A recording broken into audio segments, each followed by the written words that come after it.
Welcome back to Society Case Files. My name is Robert, and today I want to talk about my media saturation and how it has kind of colored my perspective of what I consider to be creative or my basic complaints about media in general. And this will be a pretty self-deprecating video, so it should be fun to at least see me make fun of myself and try to justify it. If you like this kind of content and you want to see more, please subscribe to the channel and hit the notification bell. Otherwise, I'm going to dive right in. Now, recently, I started watching Boston Legal because I kept seeing reels of the closing statements, and they were at the very least amusing, and sometimes they were pretty powerful. So I watched the first season, and then I got curious about The Blacklist. So it's on Netflix. I watched the first episode, and I realized that it's pretty much another one of those super smart guy with the authorities baffling everyone around them, super fancy, whatever. And we have other shows like that, Instinct with Alan Cumming, Elementary with Johnny Lee Miller, White Collar, I can't remember that actor's name, but he's super fancy and cool, and on and on. The Mentalist, there's plenty of these. And at first I was kind of frustrated because I'm like, just another one? Really? More of this? And rather than criticize the creators of these shows, I started to really think about, well, what annoys me about this stuff? And I think that it ultimately comes down to a lack of originality, right? That's the thing. And we hear that a lot where people are like, why isn't Hollywood more original? Why do they keep making remakes of old movies or live action versions of cartoons, that kind of thing? Quite frankly, they do well. So it's hard to really fault them for doing these remakes. Now, movie remakes, maybe not so much. You get some that are just trash and, there's no defending it. In fact, it really makes you wonder. I mean, they take the hit financially and yet they still continue to do it. Then you get TV, just throwing out the same stuff over and over. 300 seasons of Law and Order, tons of NCIS, all these very formulaic, very predictable television shows, whether they're murder mysteries or dramas. They just continually have the same thing going on. Then you occasionally get these gems like Lost, even though I haven't watched Lost, so I'm not going to criticize it, but I hear that it ends poorly, that people didn't like the ending, because they started out making something that by the end they didn't really know what to do with, I don't think. And then they end up with a result that most people like that was very weak. And I've heard the same thing about Blacklist, although I found that out after I started watching the first episode and discovered that, I kind of enjoyed what I was seeing from some of the actors. So I wanted to look one of them up and see what else they'd done. And I got a massive spoiler. And that spoiler told me that much like these other shows, they created a high concept that they just couldn't pull off at the end. So it would turn it into a show that had very strong individual episodes where people are going to enjoy whatever monster of the week they came up with, but the overall meta plot wasn't quite as entertaining as it could be, or it didn't have the resolution people wanted. And you see that with things like the X-Files too. A lot of people are more into the monster of the week there rather than the overall conspiracy plot that they tacked on, so to speak. I would call it tacked on because I didn't like it that much either. And I think it's harder for the shows that have 22 episodes in a season to pull these things off. Specifically, it's frustrating because there's filler. There has to be. There's just too much. They have too much time on their hands, really. And yet they are confined to these 44-minute blocks that have to be self-contained stories so that I could miss a week for whatever reason. I'm not sure why that is, but I know that for my part, I consume so much media that I catch these similarities. I catch these shows that are pretty much the same darn thing each time, whether it's The Blacklist or it's White Collar or whatever. And I'm like, come on, again? Just the same freaking thing with just a different actor. So basically I get to pick the actor I like and maybe I'll latch on to the stories they tell with that character.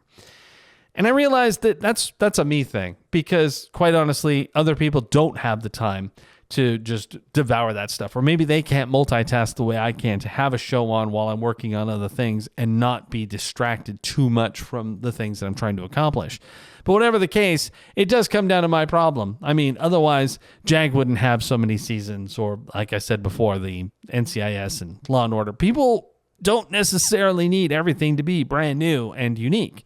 I'm in an echo chamber as well because I see so many people complaining the way I do. Oh, why isn't Hollywood putting out more original content? Why aren't they giving people more of a chance to try something brand new? And I think it's because brand new doesn't hit as well as we think it would. In fact, I see more people complaining about wanting original content that don't go and see original content when it's released than people who would rather just kind of enjoy themselves and watch something familiar. I don't necessarily want to go so far as to call it brain candy because that isn't fair at all. It is definitely still original in some regards, whether it's that they have a few quirks here and there, that they twist the story somehow to make it new-ish. But I do think that we get plenty of shows that are just so close to the last thing we saw that you do have to question who would greenlight that. Maybe ask for a little bit more. But then you start thinking about other media like video games and stuff. And everyone's always chasing success from somebody else in some regards. You know, there'll be a pioneer who makes something that everyone really loves, and then other companies come along and say, hey, we need that too, whether it's live service games or action RPGs or whatever the case may be. Every entertainment industry has it. And because I consume stuff from all of the entertainments, whether it's video games, shows, movies, books, every time I turn around, the stuff I like, I end up being like, same thing. Well, I've already kind of consumed that genre, so it's kind of on me to find a new genre. In my case, I did find something new to me when I watched all of Suits, and that was a dramatically guilty pleasure. I mean, ultimately, it's just a soap opera. It's not even really that much of a legal show since they barely ever make it into court. I mean, Boston Legal does more court time than they ever do in Suits. And yet I consumed the first seasons of that. I think I got through the first 4 seasons of Suits in a week. I was just so obsessed with it.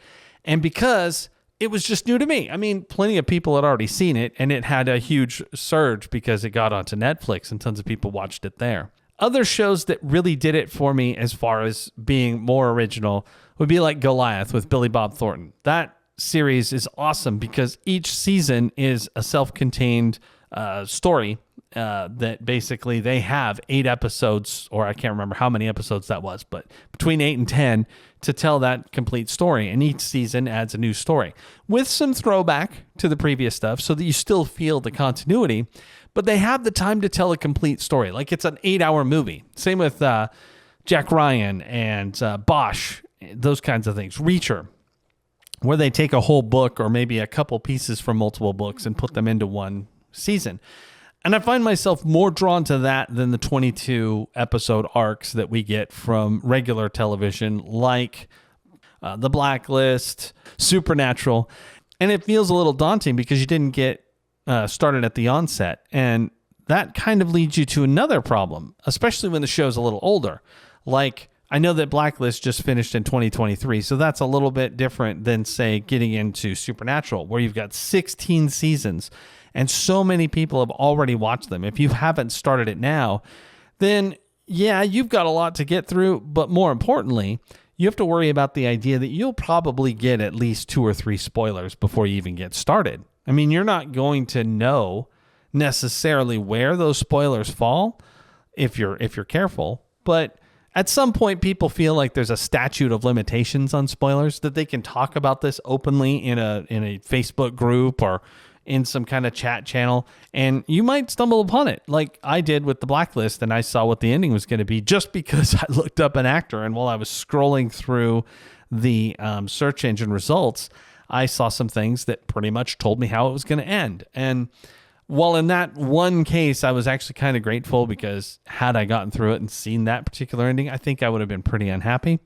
But for the most part, it kind of sucks when you catch some random piece of information that ruins the show or prepares you for what would have been an emotional impact later.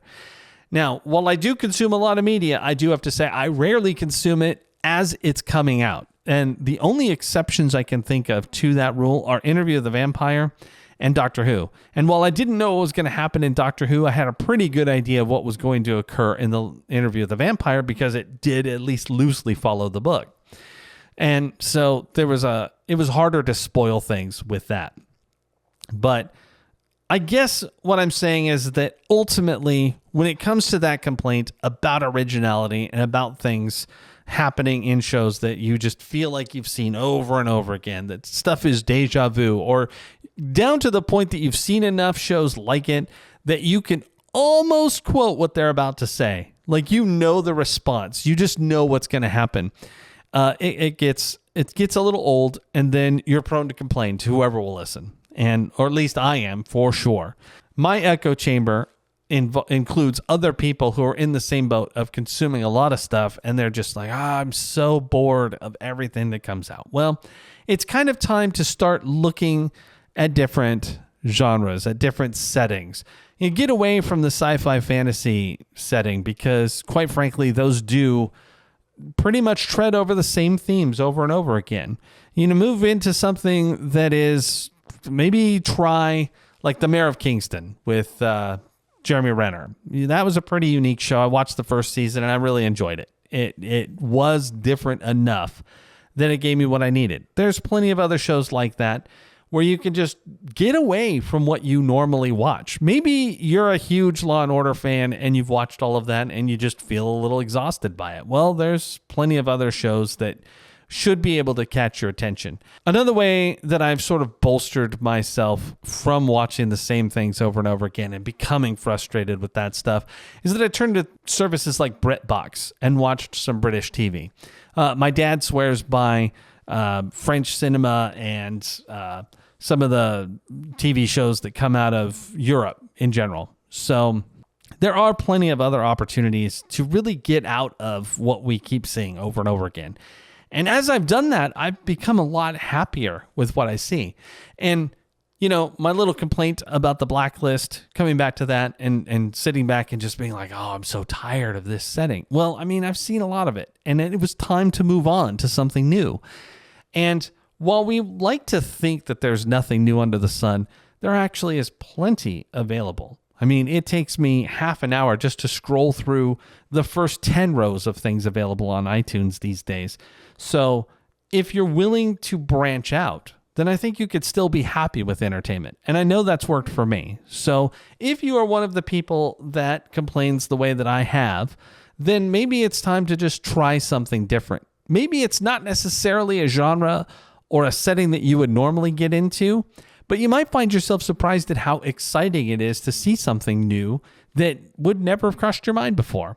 But anyway, that's just my 2 cents. That's my ramble about all of this. Are there any shows that you have tried recently that are new to you that may not have been something that you would have ever tried before that you really loved? I know that was a long-winded question. Let me know in the comments what you think, and I'd love to have a conversation. Otherwise, this is Robert with Society Case Files, signing off.